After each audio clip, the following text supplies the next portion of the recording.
आजचे MCQ chromatography, toxicology, analytical chemistry, forensic chemistry, NMR spectroscopy, explosive या सगळ्या टॉपिकवर मित्रांनो आधारित आहेत। आणि म्हणून मित्रांनो माझ्या इतर व्हिडिओपेक्षा हा व्हिडिओ खूप महत्त्वाचा ठरणार आहे। कसं आहे, तुम्ही किती एमसीक्यू करता म्हणजे किती पीवायक्यू करता, म्हणजे 1000 कोणी 1000 पीवायक्यू करू राहिला पाठांतर, कोणी 5000 पीवायक्यू करू राहिला पाठांतर। पण मित्रांनो जर तुम्ही 10 मॉक टेस्टचं बरोबर विश्लेषण केलं ना मित्रांनो, ते 10 मॉक टेस्ट तुमच्या त्या 1000 त्या 5000 एमसीक्यू पेक्षाही खूप महत्त्वाचे ठरणार आहेत मित्रांनो। कसं आहे, प्रत्येक गोष्टीचं मित्रांनो विश्लेषण करणं शिकायला पाहिजे, कारण 1000 एमसीक्यू पाठांतर केल्यापेक्षा ना मित्रांनो ते 10 पीवायक्यूचं विश्लेषण करणं खूप महत्त्वाचं आहे, बरोबर। आणि मी मागच्या व्हिडिओमध्ये पण सांगितलंय की हे टॉपिक किती महत्त्वाचे आणि आता त्याच टॉपिकवर आपण एमसीक्यू घेणार आहोत मित्रांनो। म्हणजे हा व्हिडिओ किती महत्त्वाचा असणार आहे मित्रांनो हे तुम्हालाही माहिती आहे आणि मला पण माहिती आहे, बरोबर। त्यामुळे मित्रांनो जर तुम्ही या व्हिडिओवर क्लिक केलं असेल मित्रांनो तर हा व्हिडिओ शेवटपर्यंत बघा आणि मित्रांनो प्रीमियर मध्ये ना या प्रश्नांचं उत्तर द्या, कारण कसं आहे एकतर मित्रांनो तुमचं चुकन एकतर बरोबरी तर तुम्हाला कळेल की भाऊ तुमचा अभ्यास व्यवस्थित चालू आहे, आणि चुकल तर तुम्हाला कळेल की तुम्हाला आणखी प्रॅक्टिसची गरज आहे। चला तर मित्रांनो तुमचा वेळ वाया न घालवता हे आजचं सेशन स्टार्ट करूया। पण सेशन स्टार्ट करण्या अगोदर Hey there. Subscribe to my channel and also press this bell icon. नमस्कार विद्यार्थी मित्रांनो, स्वागत आहे आपल्या चॅनल मध्ये जिचं नाव आहे विजन 24/7, जो देईल साथ संघर्षापासून यशापर्यंत। चला तर मित्रांनो आपण आता आजचा पहिला एमसीक्यू बघूया। तर मग पहिला एमसीक्यू काय, तर बघा रे पहिला एमसीक्यू आहे heroin made by reacting of morphine is. सगळ्यात आधी मला हे सांगा की तुम्हाला हिरोईन बद्दल काय माहिती आहे। आता काही जण म्हणतील सर हिरोईन ना सर ते हिरोईन मला खूप आवडते सर, कसं आहे ती जर समोरून आली ना सर तर माझ्या हृदयाचे ठोके धक धक धक करतात। दादा हे ठोके धक धक करणं सोड, आता आधी ह्या हिरोईन कडे बघ, त्या हिरोईन पेक्षा हे हिरोईन या परीक्षेच्या दृष्टिकोनातून खूप महत्त्वाचे आहे भाऊ, बरोबर। कशी आता सांगतो बघा रे। आता काय म्हणतोय heroine made by reacting of morphine is, बरं तुम्हाला ऑप्शन देऊन देतो इथेनॉल, मिथेनॉल, ऍसिटिक अनहायड्राइड की ऑप्शन डी इस्टर। तर बघा रे आता हिरोईन कशापासून बनून राहिली, याने एक उत्तर देऊन दिलं की हिरोईन कशापासून बनून राहिली, हिरोईन तर मॉर्फिन पासून बनून राहिली। एका म्हणजे एकाचं उत्तर समजा येणंच देऊन दिलं भाऊ तुम्हाला, बरोबर। म्हणजे थोडंसं विश्लेषण येणंच करून दिलं थोडंसं। काय म्हणतोय heroine made by reacting of morphine, heroine morphine पासून बनून राहिली। मॉर्फिन कशापासून बनून राहिला भाऊ, काय हिरोईन तर मॉर्फिन पासून बनून राहिली आहे, मॉर्फिन कशापासून बनतो हे आपल्याला माहिती पाहिजे। बघा रे ओपियम पासून बनते मॉर्फिन। ओपियमचा सायंटिफिक नेम काय आहे, ओपियमचा सायंटिफिक नेम येऊ शकते काय, तर ओपियमचा सायंटिफिक नेम काय आहे, तर ओपियमचा सायंटिफिक नेम आहे पॅपॅवर सोमिनिफेरम, बरोबर। याला ओपियम पॉपी पण म्हणतात मित्रांनो, बरोबर। आता बघा रे काय होऊन राहिलं, या ओपियम पासून काय बनते, मॉर्फिन बनते। या मॉर्फिन पासून हिरोईन बनते, पण केव्हा जेव्हा मॉर्फिन सोबत ऍसिटिक अनहायड्रेट रिएक्ट होणार, काय होणार CH3CO2O, बरोबर। म्हणजे CH3CO त्याला ब्रॅकेट 2O काय म्हणतोय, काय म्हणतोय मी, जेव्हा मॉर्फिन रिएक्ट होणार ऍसिटिक अनहायड्रेट सोबत तेव्हा काय भेटन, तेव्हा भाऊ आपले हिरोईन भेटल। ओपियम पासून काय भेटून राहिलं, ओपियम पासून मॉर्फिन भेटून राहिली, मॉर्फिन पासून हिरोईन भेटून राहिली, आणि ह्याच मॉर्फिन पासून कोडेन पण भेटून राहिलं भाऊ। मुळात मित्रांनो आपण असं म्हणू शकतो की morphine, heroin and codeine are derivative of opium. नाही म्हणू शकतो ना आपण की मॉर्फिन आणि काय codeine are derivative of opium, काय आहे ते हे डेरिव्हेटिव्ह आहेत ओपियमचे, बरोबर। तर पुढे बघूया, हा मग याचं काय, याचा करेक्ट आन्सर काय आहे, heroin made by reacting of morphine is option A ethanol, option B methanol, option C acetic anhydrate की ऑप्शन डी इस्टर। याचा करेक्ट आन्सर आहे option C acetic anhydride. Heroin made by reacting of morphine is acetic anhydride. काय करा रे, हे मान्य ही PDF तुम्हाला शुक्रवारपर्यंत, प्रत्येक शुक्रवारी आपण पीडीएफ टाकत असतो म्हणा, हे पीडीएफ तुम्हाला शुक्रवारपर्यंत भेटून जाणार, बरोबर। पण मित्रांनो कसं आहे, वही पेन घेऊन मित्रांनो तुम्ही याची नोट्स काढा, म्हणजे कसं डोळ्याला बघण्याची, तोंडाला वाचण्याची आणि पेनाला लिहिण्याची हे तिन्ही गोष्टी जर मित्रांनो एकत्र येतील मित्रांनो, तेव्हा असं समजायचं मित्रांनो की आपला हा कन्सेप्ट पुरा क्लिअर झालेला आहे, बरोबर। त्यामुळे मित्रांनो नोट्स बनवा मित्रांनो। एक व्हिडिओ वाटल्यास मित्रांनो परत बघा, जेणेकरून मित्रांनो तुमचा पूर्ण कन्सेप्ट क्लिअर होणार मित्रांनो। तसं तर मी सांगतो ना भाऊ तुम्हाला की हा व्हिडिओ बघितल्यावर या व्हिडिओमध्ये तुमचा कोणताही डाऊट राहणार नाही भाऊ, पूर्ण डाऊट क्लिअर होतील। कसं आहे, पण आता कसं आहे काही जणांच्या डाऊट राहू शकते, मग त्यांनी काय करायचं, एकदा व्हिडिओ परत बघायचा, एक व्हिडिओ परत बघितला का आणि मग जर तरीही डाऊट उरत असेल तर मग कमेंट करा, ह्या व्हिडिओमध्ये जो तुमचा डाऊट राहणार आहे तो नेक्स्ट व्हिडिओमध्ये मित्रांनो तुमचा डाऊट एकदम मी क्लिअर करून टाकणार आहे, बरोबर. चला तर मित्रांनो नेक्स्ट क्वेश्चन बघू. Primary explosive are extremely sensitive to. बरं, प्रायमरी एक्सप्लोजिव्ह एक्झाम्पल जर द्यायला गेलं तर काय आहे, लिस्टिपनेट, एन, अमोनियम म्हणजेच काय, एन म्हणजेच काय, एन म्हणजेच अमोनियम नायट्रेट, बरोबर. हे झाले प्रायमरी एक्सप्लोजिव्ह. मग इथं म्हणणं काय आहे की primary explosive are extremely sensitive, म्हणजे option A noise, option B light, option C sound, की ऑप्शन डी फ्रिक्शन. याचा करेक्ट आन्सर काय असणार आहे? Primary explosive extremely sensitive to option D friction. याचं करेक्ट उत्तर काय असणार आहे? ऑप्शन डी फ्रिक्शन असणार आहे करेक्ट उत्तर. चला रे पुढे बघू. हा मी याच्यासाठी इतकं शॉर्ट मध्ये घेतलाय मित्रांनो, कारण ज्याचा पण व्हिडिओ मित्रांनो बनलेला आहे मित्रांनो, त्यामुळे मित्रांनो त्या व्हिडिओमध्ये तुमचे डाऊट क्लिअर होऊन जाते, बरोबर. आणि टॉक्सिकोलॉजी पण बनलेला आहे, बस लवकरच अपलोड होऊन जाते. नेक्स्ट क्वेश्चन आहे, आर्सेनिक इज अच्छा आर्सेनिक इज एलिमेंट आहे, आर्सेनिक पॉइझन आहे, की आर्सेनिक बोथ ए अँड बी आहे, की नॉन ऑफ द अबोव. याने विचारलं की खालीलपैकी आर्सेनिक काय बुवा, काय भाऊ खालीलपैकी आर्सेनिक, बरोबर. मग आता एलिमेंट आहे आर्सेनिक, की पॉइझन आहे आर्सेनिक, की एलिमेंट आहे आणि पॉइझन आहे, की यापैकी काहीच नाही म्हणते. आता भाई यापैकी काही तर होऊ शकत नाही, हे तुम्हाला माहिती आहे, मला माहिती आहे, बरोबर. आता उरला बोथ ए आणि बीचा प्रश्न, तो नंतर पाहू. आता कसं आहे, एलिमेंट एक तर पॉइझन तर होऊ शकते समजा, आता बोथ ए आणि बी म्हटल्यावर. मग आपण आता पाहू. तर मित्रांनो सगळ्यात आधी आपण पेरियोडिक टेबल बघू. या पेरियोडिक टेबल मध्ये मित्रांनो 118 एलिमेंट आहेत, 7 पेरियड आहेत आणि 18 ग्रुप आहेत. आता मित्रांनो आता आपण येऊ आर्सेनिक कडे. तर आर्सेनिक कोणत्या ग्रुपमध्ये येणार? तर आर्सेनिक येणार 15 ग्रुपमध्ये. आर्सेनिक हा नायट्रोजन फॅमिलीचा मेंबर आहे, बरोबर. आता नायट्रोजन फॅमिलीचा मेंबर आहे, बरं ठीक आहे. हा किती नंबरवर येणार नायट्रोजन फॅमिलीमध्ये? तर हा 3rd नंबरवर येणार. तर बघा पुढे बघू. याचा ऍटॉमिक नंबर किती आर्सेनिकचा? तर आर्सेनिकचा ऍटॉमिक नंबर काय? 33 आहे, सिम्बॉल AS आहे. आणि मित्रांनो हा जो आर्सेनिक आहे हा काय आहे? हा एलिमेंट आहे, म्हणजे हा एलिमेंट आहे भाऊ, हा मेटल आहे की नॉन मेटल आहे? तर हा मेटल आहे की नॉन मेटल आहे? म्हणजे याचं उत्तर मित्रांनो जे प्रीमियर बघत असतील मित्रांनो त्यांनी सांगावं की जो आर्सेनिक आहे हा मेटल आहे की नॉन मेटल आहे? तर बघा रे मित्रांनो, हा आर्सेनिक ना मेटलॉइड आहे, बरोबर. बघा रे एकूण किती मेटलॉइड आहेत? एकूण मेटलॉइड आहेत 7 मेटलॉइड आहेत. तर बघा ते आपण बघू मित्रांनो. एक आहे boron, silicon, germanium, arsenic, antimony, tellurium and polonium. हे काय? हे 7 मेटलॉइड आहेत. मग आता बघा रे एवढं समजलं तुम्हाला की आर्सेनिक काय आहे? मेटलॉइड आहे आणि आर्सेनिक पेरियोडिक टेबल मध्ये आहे म्हणजे तो एलिमेंट आहे भाऊ, बरोबर. आता आपण बघू पॉइझन कडे. तर बघा रे आर्सेनिक पॉइझन पण आहे. आता आर्सेनिक ना भाऊ एक होमोसिडल पॉइझनिंग म्हणणार मी. होमोसिडल म्हणजेच काय हो सर? तर असं पॉइझनिंग म्हणजे असं पॉइझन जे हत्यासाठी वापरले जाते, म्हणजे एखाद्या हत्या करण्यासाठी वापरले जाते. मग आता मित्रांनो समजा आता एखाद्या व्यक्तीची आर्सेनिकमुळे हत्या झाली, आता किंवा ऍक्सिडेंटली हत्या झाली समजा, किंवा सुसाईड केलं एखाद्या व्यक्तीने, बरोबर. मग आता अशा वेळेस आपल्याला कसं कळणार की त्या व्यक्तीची मृत्यू ह्या आर्सेनिकमुळे झालेली आहे, बरोबर. काही ना काही सिम्पटम्स असतात ना, हो ना भाऊ, काही ना काही सिम्पटम्स आहेतच ना. बघा आता काय होतंय, ज्या व्यक्तीची मृत्यू झाली, बरोबर, ज्या व्यक्तीने आर्सेनिक पॉइझन कंझ्युम केलंय त्या व्यक्तीमध्ये काही सिम्पटम्स दिसतील, म्हणजे त्याचे कॉलरा सारखे सिम्पटम्स दिसतील. आता कॉलरामध्ये काय होतं भाऊ, हे कॉलरचे कोणते सिम्पटम्स आहेत हे तुम्ही थोडीशी स्टडी करा, बरोबर. नंतर हे काय होतं, नंतर जेव्हा त्याची डेथ होईल, आता डेथ झाल्यावरही मित्रांनो त्याच्या हेअर मध्ये, त्याच्या बोन मध्ये, बरोबर, आणि त्याच्या नेल्स मध्ये आर्सेनिक पॉइझन प्रेझेंट असते. मी काय म्हणतोय, हा. मग आता सर आर्सेनिक पॉइझन आयडेंटिफाय करायसाठी आम्ही काय करावं? फॉरेन्सिक सायंटिस्ट आहे ना भाऊ, मग काही तर करावंच लागेल तुम्हाला. मग काय करसान? तर काहीच नाही भाऊ, तुम्हाला एक मार्क्स टेस्ट करावं लागेल. आता मार्क्स टेस्ट काय आहे, बरोबर, हे पण मी सांगितलं टॉक्सिकोलॉजी व्हिडिओ पण रेकॉर्ड झालेला आहे मित्रांनो.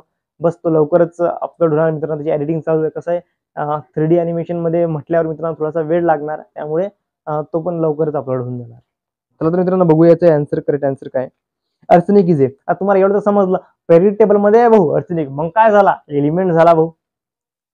आता पॉइझन आहे, काय आर्सेनिक एलिमेंट आहे, आर्सेनिक पॉइझन आहे. मग काय करेक्ट आन्सर आहे? करेक्ट आन्सर काय असणार? करेक्ट आन्सर असणार both A and B. Option C एकदम बरोबर आहे. पुढे बघू.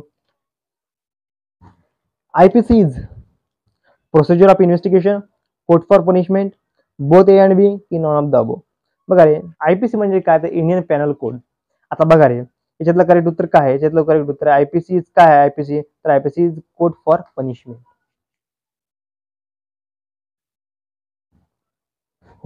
नेक्स्ट क्वेश्चन मित्रांनो क्रोमॅटोग्राफीवरचा आहे. तर बघा रे, first chromatography technique introduce bye.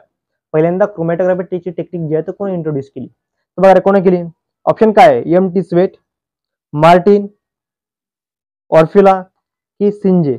बघा ऑर्फ्युला, मेथ्यूजी ऑर्फ्युला हे फादर ऑफ टॉक्झिकॉलॉजी आहे, म्हणून ते कॅन्सल व्हायचे. मग याचं करेक्ट उत्तर काय आहे? तर बघा सगळ्यात आधी आपण हे बघू की क्रोमॅटोग्राफी म्हणजे काय. तर एखाद्या केमिकलचं, एखाद्या कंपाऊंडचं सेपरेशन करणं, डिस्ट्रीब्युशन करणं, एवढंच काम आहे क्रोमॅटोग्राफीचं. क्रोमॅटोग्राफी म्हणजे क्रोमॅटोग्राफीचं पारे मी काय सांगितलं तुम्हाला, क्रोमॅटोग्राफीचं काम काय आहे? Separation and distribution. मग एम.टी. स्वेटने काय केलं होतं? तर जे प्लांट पिगमेंट आहेत ते सेपरेट केले होते. म्हणजे पहिल्यांदा म्हणजे the first chromatography technique introduce bye कोण? तर एम.टी. स्वेट. मग बघा रे, क्रोमा म्हणजे काय? तर क्रोमा म्हणजे कलर. बरोबर, मी आता सांगितलंय काय केलंय एम.टी. स्वेटने काय केलंय की जे प्लांट पिगमेंट आहे त्यांना सेपरेट करायचं काम केलंय. बरोबर, मग आता मग क्रोमा म्हणजे काय नेमकं? तर क्रोमा म्हणजे कलर. आता मग बघा रे, stationary phase is a solid. Stationary phase is solid is called as adsorption and stationary phase is liquid called partition. आणि मित्रांनो हे ऍब्झॉर्प्शन आणि हे पार्टिशन म्हणजे मुळात हे ऍब्झॉर्प्शन आणि पार्टिशन हे कशाच्या बेसवर आहेत मित्रांनो? हे कशाच्या बेसवर? तर ॲफिनिटीच्या. बरोबर, the process of absorption and partition, the process of absorption and partition is a based on affinity. मग आता टीएलसी क्रोमॅटोग्राफी म्हणजे काय? तर भाऊ प्रीमियर मध्ये सांगा टीएलसी क्रोमॅटोग्राफी म्हणजे काय, म्हणजे त्याचा फुल फॉर्म सांगणार आहे. तर बघा रे, टीएलसी क्रोमॅटोग्राफी म्हणजे काय? तर टीएलसी क्रोमॅटोग्राफी म्हणजे थिन लेयर क्रोमॅटोग्राफी. आता हे थिन लेयर क्रोमॅटोग्राफी कशासाठी यूज होते मित्रांनो? हे थिन लेयर क्रोमॅटोग्राफी यूज होते मित्रांनो डिटेक्शन करायसाठी कोलिन अँड स्पर्मिनचं. हे सेमन मध्ये हे तुमचं हे अगोदरच्या व्हिडिओमध्ये झालेलं आहे मित्रांनो.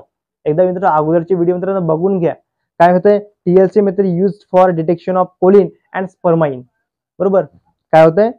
TLC method use for detection of choline and spermine. म्हणजे टीएलसी मेथड हे कोलिन अँड स्पर्माइन डिटेक्शन करायसाठी, मुळात सेमन डिटेक्शन करायसाठी होते मित्रांनो यूज. पुढे बघू.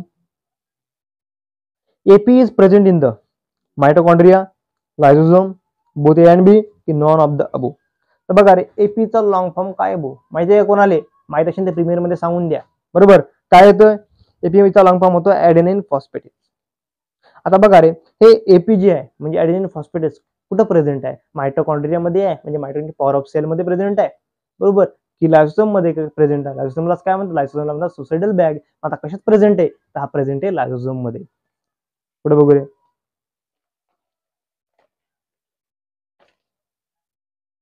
नेक्स्ट क्वेश्चन आहे sperm are stored until ejaculation in the. तर बघा रे, मी अगोदर सांगितलं तुम्हाला की सेमनचं फॉर्मेशन टेस्टिकल मध्ये होतं, नंतर स्पर्मॅटोगोनिया मध्ये स्पर्मॅटोगोनिया ते सेरोटोली. बरोबर, नंतर सेमिनिफेरस ट्यूब्यूल नंतर इपिडायमिस मध्ये वाढतात, मोठे होतात, नंतर सेमिनल वेसिकल मध्ये येतात, ते सेमिनल फ्लुइड मध्ये मिक्स होतात, नंतर प्रोस्टेट फ्लुइड मध्ये मिक्स होतात. बरोबर, आणि नंतर युरेथ्राचे निघून जातात. बरोबर, आणि पण मित्रांनो इथे काय असणार? याचं करेक्ट आन्सर काय असणार आहे? काय म्हणतोय? Sperm are stored until ejaculation in the epididymis मध्ये, सेमिनिफेरस ट्यूब्यूल मध्ये, इजॅक्युलेटरी डक्ट मध्ये की नॉन ऑफ द अबो. तर काय करेक्ट आन्सर काय असणार? बघा रे, याचं करेक्ट असणार मित्रांनो. बघा मी काय म्हणतो, इपिडायमिस मध्ये काय होतात? मोठे होतात, वाढतात, मोठे होतात. बरोबर, मग काय मी काय म्हणतो तुम्हाला? सेमिनिफेरस ट्यूब्यूल मध्ये कुठे जातात? सेमिनिफेरस ट्यूब्यूल मध्ये इपिडायमिस मध्ये जातात. इपिडायमिस मध्ये काय होतात? वाढतात, मोठे होतात, आणि नंतर ते सेमिनल वेसिकल, प्रोस्टेट ग्लँड आणि युरेथ्राच्यातून निघून जातात. बरोबर, मग याचं करेक्ट आन्सर काय असणार? करेक्ट आन्सर असणार आहे epididymis. Sperm are store until ejaculation in the epididymis. Option A is the correct answer. पुढे बघू. मग बघा रे, जे सेमन आयडेंटिफिकेशन बघा रे, आता सेमनचं आयडेंटिफिकेशन करण्यासाठी काही टेस्ट आहेत, म्हणजे फ्लोरिन टेस्ट आहेत. बरोबर, बार्बिरियो टेस्ट आहेत, आणि आता सांगितलं भाऊ मी TLC thin layer chromatography test पण आहे. बरोबर. पुढे बघू. Next question is the keratin present in hair is called as. Option A soft keratin, option B hard keratin, option C normal keratin की option D none of the above. तर बघा रे, मी आता सांगितलं तुम्हाला हेअरची स्टडी म्हणजे काय, तर ट्रायकोलॉजी.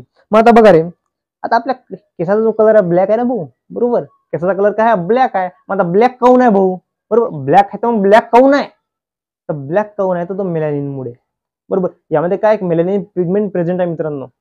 आता हा मेलॅनिन पिगमेंट कोण प्रोड्यूस करते भाऊ, कोणाला माहिती असेल तर कमेंटमध्ये सांगा भाऊ, कोण प्रोड्यूस करते तर, बरोबर. तर मी सांगून देतो कोण करते, तर मेलॅनोसाइट प्रोड्यूस करते, बरोबर. आता पुढे बघू रे मित्रांनो. हा, आणि मेलॅनिनच मित्रांनो म्हणजे कसं माहिती आहे, तुम्हाला माहिती असणं गरजेचं आहे मित्रांनो, की मेलॅनिनलाच यू मेलॅनिन असे पण म्हणतात, बरोबर. आता याचं मग करेक्ट आन्सर काय असणार आहे हे बघू आपण. तर keratin present in the hair is called as. तर बघा, सॉफ्ट केराटिन म्हणतात की हार्ड केराटिन म्हणतात, नॉर्मल केराटिन की नॉन ऑफ द अबोव. याचं करेक्ट आन्सर आहे मित्रांनो hard keratin. Keratin is present in the hair is called, काय म्हणतात, hard keratin. Option B is the correct answer. नंतरचा क्वेश्चन आहे मित्रांनो एनएमआर स्पेक्ट्रोस्कोपी मधून. बघा रे काय म्हणतोय, NMR stand for nuclear magnetic resonance, non magnetic resonance, nuclear magnetic resonance आणि नॉर्मल मॅग्नेटिक रेझोनन्स.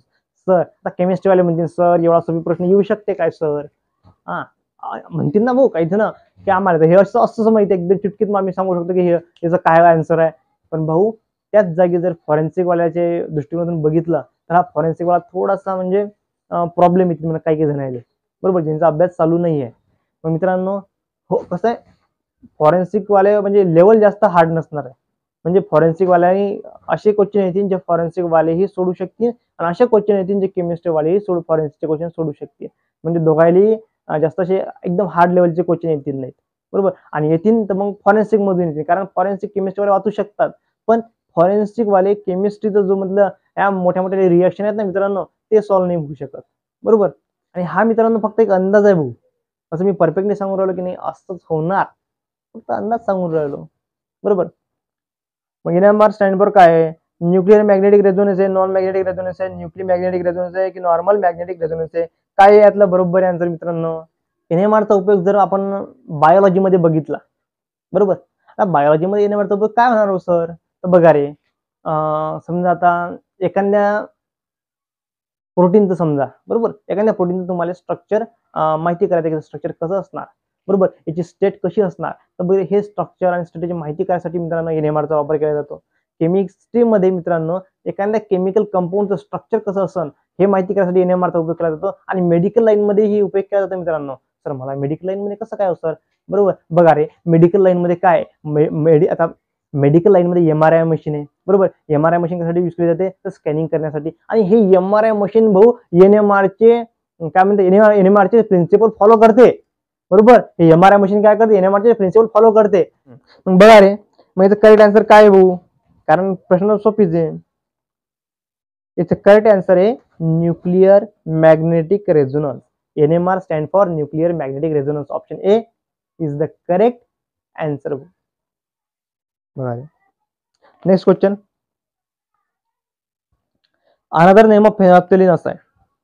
बरं फेनॉल्फ्थेलिन असायचं म्हणजे दुसरं नाव काय आहे भाऊ, बरोबर. काय म्हणतोय, कॅस्टल मेयर टेस्ट आहे, मार्क्स टेस्ट आहे, पायरिडेन टेस्ट आहे की विन्झिडेन टेस्ट आहे. बघा रे याचं करेक्ट आन्सर काय आहे, ते आधी आपल्याला माहित पाहिजे की हे टेस्ट कशासाठी युज होते, बरोबर. हे तर माहित पाहिजे ना आपल्याला की हे टेस्टचा उपयोग काय भाऊ. या टेस्टचा उपयोग आहे म्हणजे हे ब्लड टेस्टसाठी युज होते मित्रांनो. मला मित्रांनो या सगळ्या चॅप्टरमध्ये मित्रांनो फक्त फिंगरप्रिंट आणि ब्लडला चॅप्टर लय आवडला. काऊन माहिती आहे का, आता मारणार ना भाऊ, आज समजा असा चाकू असा पकडन असा मारण, बरोबर. काय करा समजा आता माझ्याकडे पेज आहे, 2 मिनिट.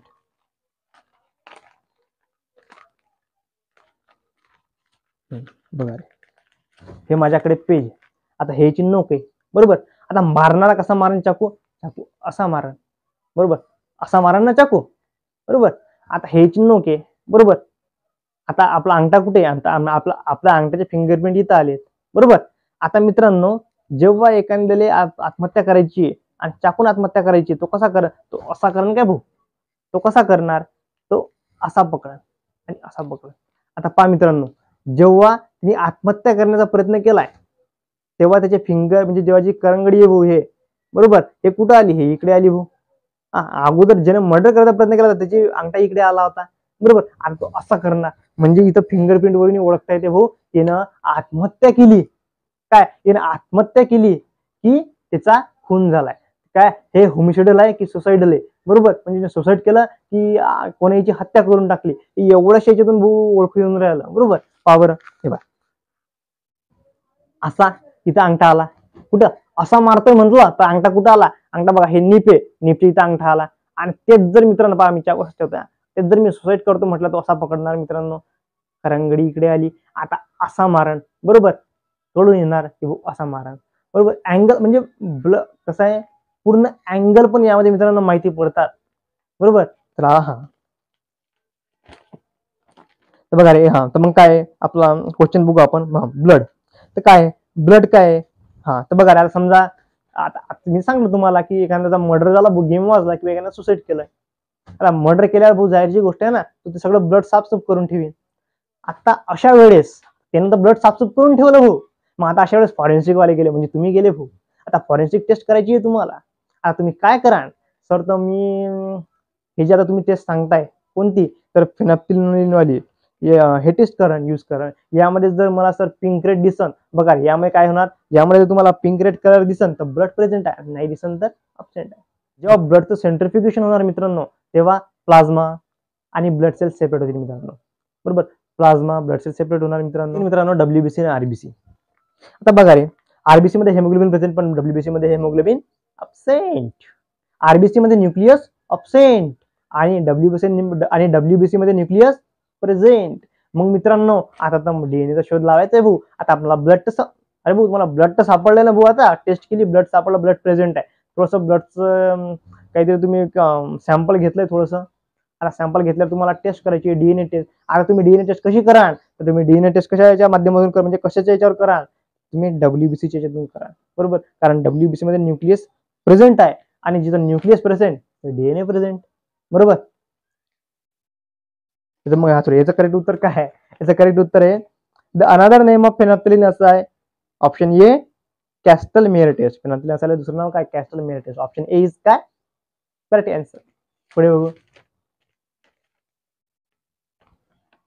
HPLC स्टँड फॉर, अच्छा बघा रे, HPLC stand for high pressure liquid chromatography, की हाय परफॉर्मन्स लिक्विड क्रोमॅटोग्राफी असणार, की हाय प्लेस लिक्विड क्रोमॅटोग्राफी असणार, की बोथ ए आणि बी. आता पारे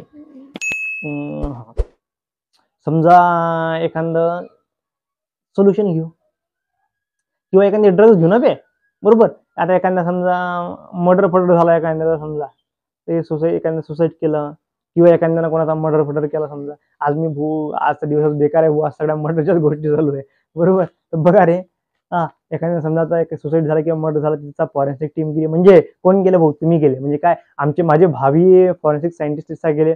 आता तिथे गेल्यावर सोल्युशन दिसतील, बरोबर. काही ना काही समजा आता म्हणता येईल फ्रेश वॉश म्हणा, बरोबर, टूथपेस्ट, कोलगेट, बरोबर, फ्रेश वॉश, कोलगेट असं काही दिसेल ना तुम्हाला. असे जर तुम्हाला दिसून राहिले, बरोबर, म्हणजे फ्रेश वॉश, कोलगेट, तर आता असे खूप सारे केमिकल समजा किंवा एखादी ड्रग्ज म्हणा. आता तुमचं काम काय असणार आहे, ते आता ते आयडेंटिफाय करणं की भाऊ यापैकी कशामुळे त्याचा मृत्यू झालाय. अशा म्हणजे आता टूथपेस्टमध्ये टॉक्सिक सबस्टन्स होता, की जे फेस वॉश आहे त्याच्यात टॉक्सिक सबस्टन्स होता, म्हणजे टॉक्सिक सबस्टन्स नेमका होता कशात. आता बघा रे, तुम्ही काय करा, तुम्ही त्यासाठी HPLC यूज करा. HPLC मध्ये काय होणार, आता त्याच्यात खूप सारे कंपाऊंड आहेत भाऊ, खूप सारे केमिकल आहे, बरोबर. आता काय आजकाल सगळ्याच्यात केमिकलचा जमाना वाटू राहिला भाऊ मला, बरोबर. सगळ्याच्यात केमिकल आहे, त्याच्यात खूप सारे केमिकल आहे. आता अशा वेळेस मित्रांनो तुम्हाला तर टॉक्सिक सबस्टन्स काढायचा आहे, सेपरेट करायचा आहे. आता अशा वेळेस मित्रांनो तुम्ही काय करा, तुम्ही HPLC यूज करा. आता HPLC काय करा, एखादा सबस्टन्स आहे, आता त्या ड्रग्ज मध्ये, त्या केमिकल मध्ये कोणतं केमिकल किंवा कोणत्या एखादा टॉक्सिक सबस्टन्स किती क्वांटिटी मध्ये आहे, त्याची क्वालिटी काय असणार, तो किती प्युअर आहे. या टूथपेस्ट मध्ये, ह्या फेस वॉश मध्ये भाऊ मला काय सापडलं, मला एक टॉक्सिक सबस्टन्स सापडला, बरोबर. मला त्या टॉक्सिक सबस्टन्सची क्वांटिटी किती, त्याची क्वालिटी काय, तो किती प्युअर आहे, या सगळ्या गोष्टीचं म्हणजे या सगळ्या गोष्टी कशामुळे आयडेंटिफाय करता येतात, या सगळ्या गोष्टी HPLCच्या माध्यमातून मित्रांनो आयडेंटिफाय करू शकतो. याचं काम काय आहे बघा रे, सेपरेट करणं, त्याची क्वांटिटी माहिती करणं, त्याची क्वालिटी माहिती करणं, त्याचं प्युरिफिकेशन माहिती करणं. मुळात अजून थोडक्यात पर्पज आहे quantitative and qualitative estimation of drugs and etcetera. बरोबर, काय म्हणतं quantity and qualitative estimation of drugs. एखाद्या ड्रगचं क्वांटिटी अँड क्वालिटी एस्टिमेशन करणं कशाच्या माध्यमातून होणार तर HPLCच्या. मग आता HPLCचा फुल फॉर्म काय विचारला आहे ना, म्हणजे काय आहे याच्यात बघा रे, मग HPLCचा फुल फॉर्म काय आहे. HPLC stand for high pressure liquid chromatography असणार आहे की बी हाय परफॉर्मन्स लिक्विड क्रोमॅटोग्राफी असणार की सी हाय प्लेस लिक्विड क्रोमॅटोग्राफी असणार की बोथ ए अँड बी. त्याचं करेक्ट आन्सर आहे मित्रांनो बोथ ए अँड बी. याचा हाय प्रेशर लिक्विड क्रोमॅटोग्राफी पण असणार आणि हाय परफॉर्मन्स लिक्विड क्रोमॅटोग्राफी पण असणार. पुढे बघू इलिसा टेस्ट फॉर. तर बघा रे मित्रांनो, हा एक शेवटचा क्वेश्चन आहे. कसं आम्हालाही कशा ना कशाची मोटिवेशनची गरज आहे ना मग, बरोबर. आणि तुमची जे सबस्क्रिप्शन म्हणजे सबस्क्राईब करता, तुम्ही जे कमेंट करता, तुम्ही जे लाईक करता, तेच मित्रांनो आमचं मोटिवेशन आहे. त्यामुळे मित्रांनो व्हिडिओला लाईक करा, शेअर करा आणि चॅनलला सबस्क्राईब करा मित्रांनो. तुम्ही जेवढा सपोर्ट द्याल मित्रांनो तेवढा लवकरात लवकर मित्रांनो आम्ही डेली लेक्चर पण स्टार्ट करणार आहोत मित्रांनो. चला मित्रांनो आता तुमचा शेवटचा क्वेश्चन बघून घेऊया. Elisa test for saliva is. तर बघा रे, ऑप्शन ए स्पेसिफिक टेस्ट आहे, म्हणजे इलिसा टेस्ट पास सलाइवासाठी वापरलेला बरोबर आहे. पण इलिसा टेस्ट काय म्हणतोय, क्वेश्चन काय म्हणतो इलिसा टेस्ट काय आहे. क्वेश्चन म्हणतो इलिसा टेस्ट काय आहे, तर स्पेसिफिक टेस्ट आहे, प्रिलिमिनरी टेस्ट आहे, प्रेझेंटिव्ह टेस्ट आहे की केमिकल टेस्ट आहे. बरं इलिसाचा लॉंग फॉर्म काय भाऊ, बघा माहिती असेल तर भाऊ कमेंट मध्ये सांगा. तर बघा रे, इलिसाचा लॉंग फॉर्म आहे एन्झाइम लिंक्ड इम्युनोसॉर्बंट असा आहे. एन्झाइम लिंक्ड इम्युनोसॉर्बंट असा आहे. आता बघा रे, सलाइवा ना 1 ते 1.5 लिटर सलाइवा तयार होते.